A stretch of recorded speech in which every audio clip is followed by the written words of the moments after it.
Holistic Care in a Multicultural World by Liliana Simpson. So this activity today relates back to the paper by describing what holistic care is and having the classroom of students perform activities and read about activities about holistic care.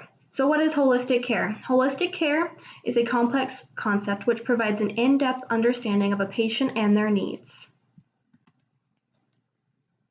So this diagram right here shows holistic care.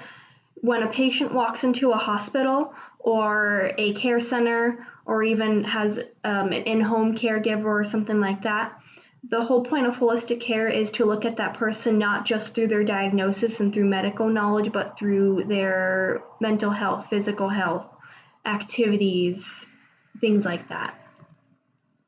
So for this activity, I would like you all to listen to the stories that I'm going to read. There's going to be 2 of them, and make note of the nurse's actions.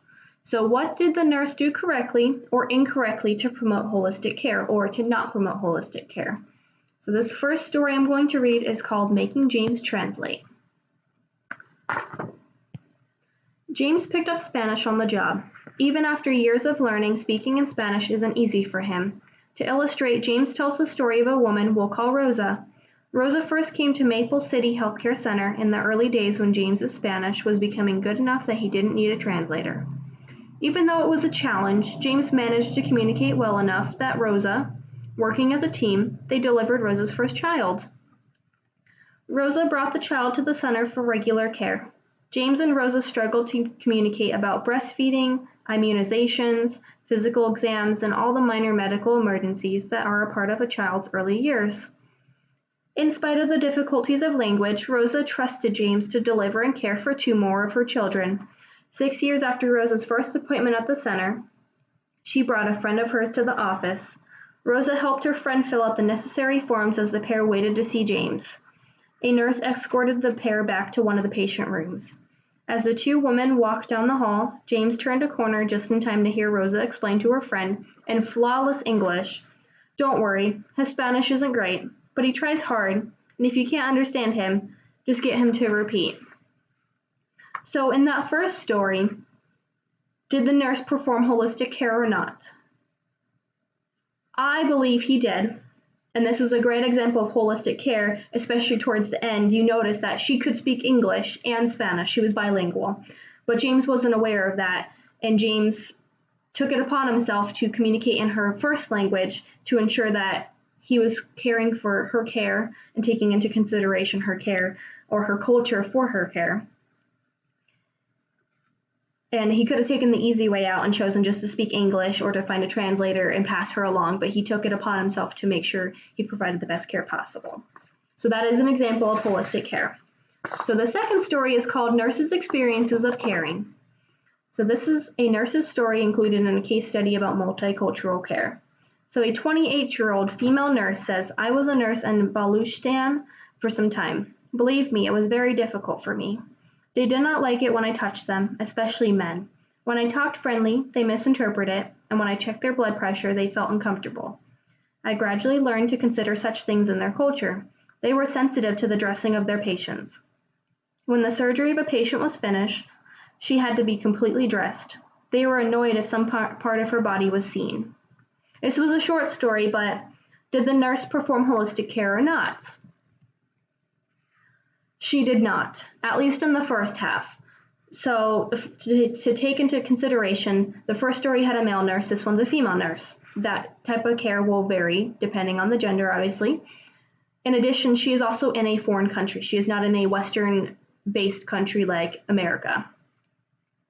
So it seems in this culture, men and women have different statuses. Men and women also can do different things and have different rules that apply to them. So in the first half, she did not take into consideration that she was in a foreign country where men seem to be the ones in charge and have preferences regarding the female body and what should be done with the female body regarding clothing, caring, things like that. And for females to be touching men, like taking the blood pressure and stuff. Even though it is innocent touching, she should have taken into consideration that the men may not like female nurses taking their blood pressure, even though they're only touching the forearm or things like that. So they should have asked the men what they would have preferred her to do, whether or not she put on gloves, have them put on the blood pressure cuff, or call in a male nurse or things like that. However, at the end, she did bring in the aspect of multicultural care by taking into consideration their culture and thinking about how in the future she can follow the rules. So, after reading those stories, it is now your turn as a class to split up into 4 different groups, and I will assign a scenario for each group. Depending on how big the class size is, try to evenly split up into 4 groups. And to make this easier, some of you may not know other cultures besides your own, or know about religions and things like that that are halfway across the world. So I have made worksheets that describe typical cultures you may find in hospitals and care centers and things like that. So the first worksheet has Buddhism, Christianity, Islam, Judaism, Hinduism, Sikhism, and Jainism. Those are typically, minus Christianity, those are religions and almost cultures found in the Middle East and in Asia. And then Christianity obviously originates from Israel and is more prevalent in America than anything else. So this is going to be the one worksheet. It has just basic facts, whether or not there's multiple gods or things like that. And then on this second worksheet, I have Taoism, Confucianism, Shamanism, Maidism, Paganism, and Mormonism. So the first 4 are prevalent in Asian cultures, and those are becoming more noticeable in hospitals and especially care centers. And then paganism is not devil worship. That is just earth-based religions. That is not what you typically see in horror movies or things like that. And then Mormonism is more prevalent in Utah and America.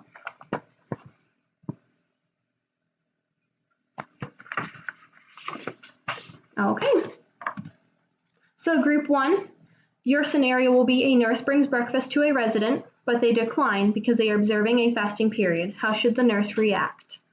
And group 2, a resident's family has mentioned how they used to pray 3 times a day. How can the nurse incorporate this information into the care plan?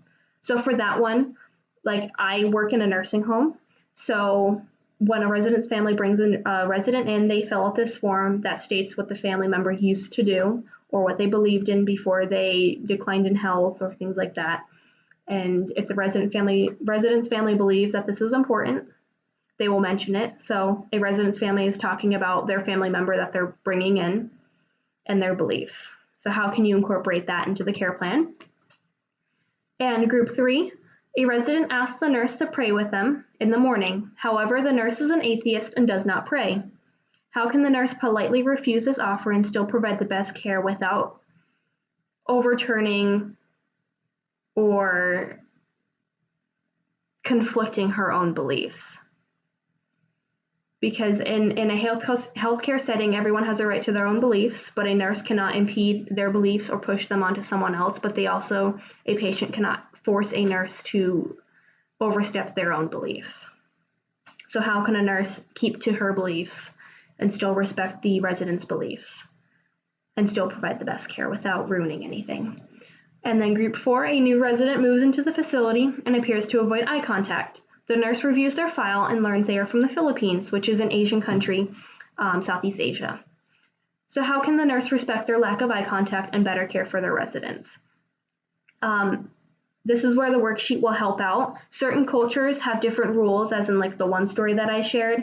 The Middle Eastern countries and cultures, they have a belief that men are superior to females, and in the Asian cultures, eye contact is challenging.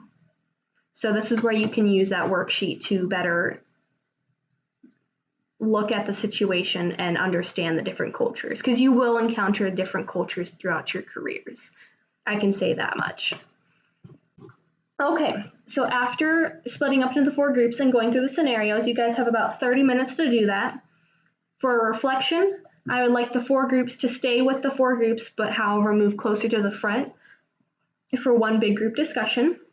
And I ask that one person from each of the 4 groups stands up and shares what they presented, what the scenario was, and what you learned from it. And then after that, I want everyone to take out a sheet of paper and write down one fact about another culture that they found fascinating or that they didn't know, and then one fact on how they can care for a person from that culture or religion. So, for example, if you have a resident or a patient who's from an Asian culture, you can say, I will not make eye contact, even though that is a standard in the healthcare field. I will not make an eye contact with that person just because it is challenging for them and makes them uncomfortable. And I will acknowledge that, and I will let them know that I will not make eye contact with them, but I will still perform the best care that I can and check in with them every once in a while. Okay, that's it. Thank you.